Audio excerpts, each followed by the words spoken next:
दुग्गा दुग्गा दुग्गा ओम सर्वमंगल मंगल्ये शिवे सर्वार्थ साधिके शरण्ये त्र्यंबके गौरी नारायणी नमस्तुते।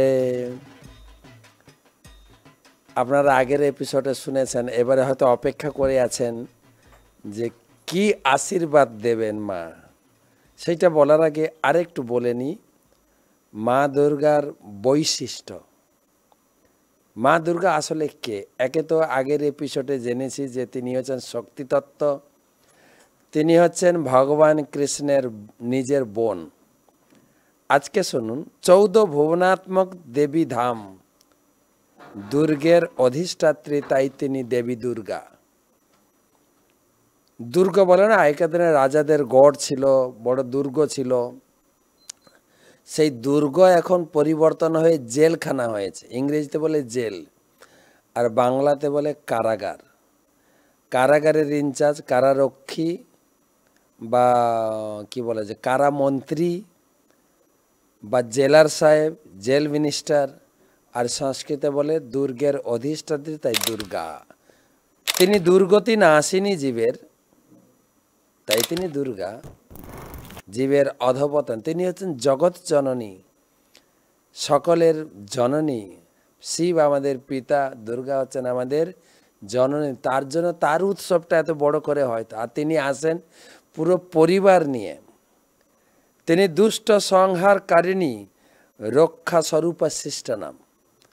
তিনি ভক্তদের রক্ষার জন্য তিনি দশবিধ হাতে তিনি দিব্য অস্ত্রধারিণী এবং দুষ্ট সংহারকারিণী, দুষ্ট মহিষাসুর। তিনি মহিষের পেটে জন্মগ্রহণ করেছিলেন, তার মহিষাসুর। নাহলে অসুর মর্দিনী, অসুর বিনাশিনী এবং রক্ষা স্বরূপা শিষ্টনাম। বীর প্রতাপে তিনি অত্যন্ত শক্তিশালিনী, বীর প্রতাপে অধিষ্ঠাত্রী বলে তিনি সিংহ বাহিনী। যদিও মায়ের পরিবারটা একটু অন্যরকম, প্রত্যেকের আলাদা আলাদা করে যে বাহন আছে না, গাড়ি আছে, গাড়িগুলো সব অদ্ভুত। কিন্তু মায়ের বাহন হচ্ছে সিংহ, বাবার বাহন হচ্ছেন ষাঁড়। একে অপরকে কাঁধ, সিংহ খেতে পারে। আবার দেখেন, ছেলে কার্তিকের বাহন হচ্ছেন ময়ূর, বাবার গলায় আছে সাপ। ময়ূর সাপ খায়, কিন্তু সাপ আবার ইঁদুর ধরে। ইঁদুর হচ্ছেন গণেশের বাহন। সব পেঁচা, মানে সব একে অপরের খাদ্য খাদক। আমার মনে হয় মায়ের পরিবারটা বৈষ্ণব পরিবার বলে মোটামুটি অ্যাডজাস্ট করে থাকেন, নাহলে কিন্তু খুব প্যাথেটিক। এই বাহনগুলো দেখেন একে অপরের সঙ্গে মিলমিশ হয়ে কি করে থাকেন। বৈষ্ণব পরিবারে বলে জাস্ট ব্যালেন্স বা অ্যাডজাস্টমেন্ট করে থাকেন। তারপরে পাপ দমনী রূপা মহিষাসুর মর্দিনী, পাপ দমনে বহুবিধ বেদোক্ত ধর্মরূপ বিংশতি অস্ত্রধারিণী। আর কি কাল সভা বিশিষ্টা বলিয়া তিনি সর্প শোভিনী। মায়ের গায়ে অনেক সর্প, বাবার গায়েও সর্প আছেন। কাল ও সভা বিশিষ্ট, শোভা ও সিদ্ধিরূপ সন্তানদ্বয় কার্তিক ও গণেশের জননী। দুই ছেলে, সিদ্ধিদাতা হচ্ছেন গণেশ। তিনি সকলকে সিদ্ধি দান করেন, তিনি সকলকে বুদ্ধি দান করেন। তিনি সিদ্ধি এবং বুদ্ধিদাতা গণেশ, তার জননী। এবং তিনি বিঘ্ন বিনাশন। গণেশজির এ ক্ষমতা, যৎপাদ পল্লব বিনিধায় কুম্ভ দ্বন্দ্বে প্রণাম সময়ে স গণাধিরাজ বিঘ্নান মহন্ত মলমস্য জগত্রয়স্য গোবিন্দম আদি পুরুষম তমহং ভজামি। সেই গণেশজি ভগবান গোবিন্দের চরণ পদ্মকে মাথায় ধারণ করেছেন, যার জন্য তিনিও গোবিন্দ যেরকম সারা বিপদ থেকে, নরসিংহদেব যেরকম বিঘ্ন থেকে রক্ষা করতে পারেন, গণেশও ততটাই শক্তিমান। ভগবান নরসিংহদেবের আশীর্প্রাপ্ত সেই গণেশজির যিনি মাতা, আর শোভা মানে শোভা, তিনি অত্যন্ত সুন্দর সেই কার্তিক যিনি হচ্ছেন দেব সেনাপতি তার জননী, এবং জড়ৈশ্বর্য জড়বিদ্যা সন্ধেনী রূপ লক্ষ্মী সরস্বতীর মধ্যবর্তিনী। মাতা দুর্গা একদিকে লক্ষ্মী, যে লক্ষ্মীর কৃপা লাভ করার জন্য সারা জগৎ ছুটছে, আর আমাদের পশ্চিমবঙ্গ তো সবাই আকুপাকু করে দৌড়েছে লক্ষ্মীর ভাণ্ডারের পিছনে। সেই লক্ষ্মী হচ্ছেন আমাদের দুর্গা মায়ের কন্যা এবং সরস্বতী বিদ্যারূপ অধিষ্ঠাত্রী দেবী, যিনি আসবেন বসন্ত পঞ্চমীতে। যদিও দুর্গা পূজাতে তিনি মায়ের সঙ্গে আসেন, আবার আলাদা করে পুজো নিতে আসেন। সেই লক্ষ্মী সরস্বতীর মধ্যবর্তিনী মাতা দুর্গা, তিনি হচ্ছেন ভগবান কৃষ্ণের দৈবী হেসি গুণময়ী মম মায়া দূরত্বয়া। তিনি হচ্ছেন ভগবান কৃষ্ণের মায়া, নিজ শক্তি মায়া, এবং কৃষ্ণ বহির্মুখ জীবের তিনি হচ্ছেন দণ্ডদায়িনী।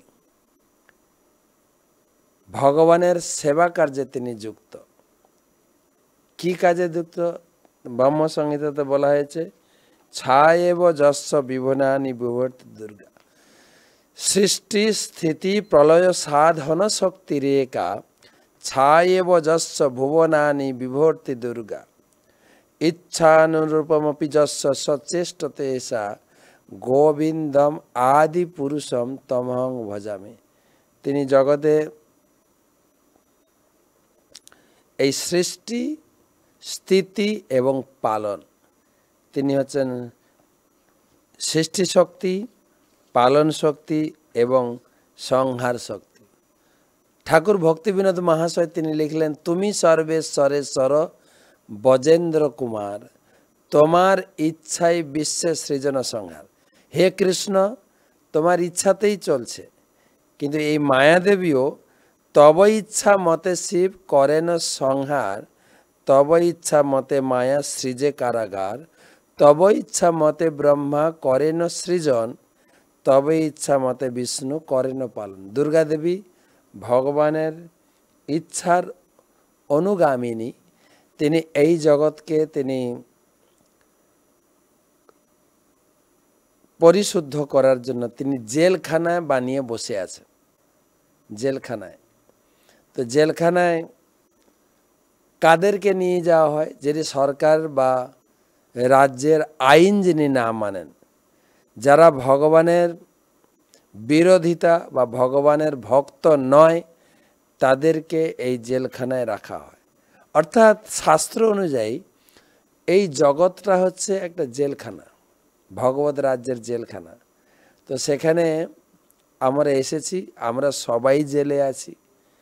এই জেলের ভিতরে মা দুর্গা আমাদের জেলের দণ্ড দান করছেন ত্রিজ্বালা দিয়ে, ত্রিতাপ জ্বালা। মা দুর্গার হাতে আছে ত্রিশূল, ত্রিশূল দিয়ে তিনি সবাইকে বধ করে রেখেছেন। যদিও তিনি মহিষাসুরকে মহিষ থেকে জন্ম হয়ে গেছে মহিষাসুর, আমাদের সকলকে ত্রিতাপ জ্বালায় তিনি বশীভূত করে রেখেছেন। আদি দৈবিক জ্বালা, উপর থেকে ঝড় ঝঞ্ঝা, আর এখন গরম, কয়েকদিন পরে শীত আসবে, কনকনে ঠান্ডা, এই জ্বালা। তারপরে বছর দুই আগে গেল করোনার করুণা, সবাই প্রসাদ পেয়েছেন, করোনার প্রসাদ। যে করোনা, সেই সব জ্বালা থেকে পরিত্রাণ কোনো উপায় নেই। ঝড় বৃষ্টি, বন্যা, খরা, শীত, গরম, এই জ্বালা আমাদেরকে মোটামুটি অ্যাডজাস্ট করতে হয়। গরমের দিনে ফ্যানের হাওয়া, এসির হাওয়া দিয়ে বাঁচার চেষ্টা করি, শীতের দিনে লেপ কম্বল। তো এই হচ্ছে উপর থেকে যে একটা দুঃখ আমাদের জন্য আসে, আদি দৈবিক, আদি ভৌতিক, অন্য কারোর কাছ থেকে যে আমরা দুঃখ পাই, অন্য জীব থেকে, মশার কামড়, পিঁপড়ের কামড়, কি বলে বলতার কামড়, আর আমাদের পরিবারের লোকজনদের কামড়, এটা তো আরো জ্বালা। অন্যান্য পশু, সাপ, বিচ্ছু, সেই জ্বালা তবু সহ্য করা যায়, কিন্তু আত্মীয় স্বজনের কটূক্তি, দুর্বাক্য, তাদের যে ছলনা, এগুলো সহ্য করা খুব কঠিন। আমি বাংলায় বলি যে উচ্ছে তিতো, নিম পাতা তিতো সবাই জানে, আর যত তিতো হবে তত টেস্ট। কিন্তু যদি শসা বা ঝিঙে তিতো হয়, মুখে কেউ নেবে না, ফেলে দেবে। ঠিক সেই রকম যারা শত্রু তারা তো আমাদের পিছনে লাগে, কটূক্তি করে, কিন্তু আত্মীয় স্বজনের যে এই কটূক্তি, আত্মীয় স্বজনের যে কামড়, এই সহ্য করা খুব কঠিন। কিন্তু মা দুর্গা সেটা ঠেকিয়ে রেখেছেন আমাদের সঙ্গে। আদি ভৌতিক জ্বালা, আদি দৈবিক, আদি ভৌতিক, আর 3 নম্বর হচ্ছে আদি আত্মিক। নিজের শরীর থেকে যে কষ্ট আমরা পাই, মাথা যন্ত্রণা, পেট যন্ত্রণা, হাত যন্ত্রণা, পা যন্ত্রণা, সব সময় লেগেই আছে, সব সময়। আর ডাক্তারদের বিজনেস বাড়ছে, একটার পর একটার পর একটার পর। আমার মনে পড়ে একটা লোক, তার বমি হচ্ছিল, ডাক্তারের কাছে এসে ওষুধ খেয়েছেন, এবারে বমি বন্ধ, উপর দিকে বেরোনো বন্ধ, এবারে নিচের দিকে বেরোচ্ছে। এবার পাতলা পায়খানার ওষুধ খেয়েছে, সেটা বন্ধ, উপর বন্ধ, নিচের বন্ধ, এবার পেট ফুলছে, জ্বর, একটার পর একটার পর একটা। দুঃখ আমাদের ছেড়ে যায় না। শুধু একটা যন্ত্রণা যখন একটা উপশম হয়, তখন আমরা বলি আমরা ভালো আছি, কিন্তু এই ত্রিতাপ দুঃখ থেকে আমরা মুক্ত নই। মা দুর্গা আমাদের এই জেলখানার মধ্যে রেখে তিনি আমাদের দুঃখে জর্জরিত করে ত্রিশূল দিয়ে চেপে রেখেছেন। তবে এর আগের এপিসোডে আমি বলেছিলাম যে তিনি কিভাবে এই জগৎবাসীর জন্য একদম ঝুড়ি ভর্তি আশীর্বাদ কৃপা নিয়ে এসছেন। সেইটা শুনলে মা দুর্গার প্রতি আপনার ভক্তি শ্রদ্ধা আরও বেড়ে যাবে পরের এপিসোডে।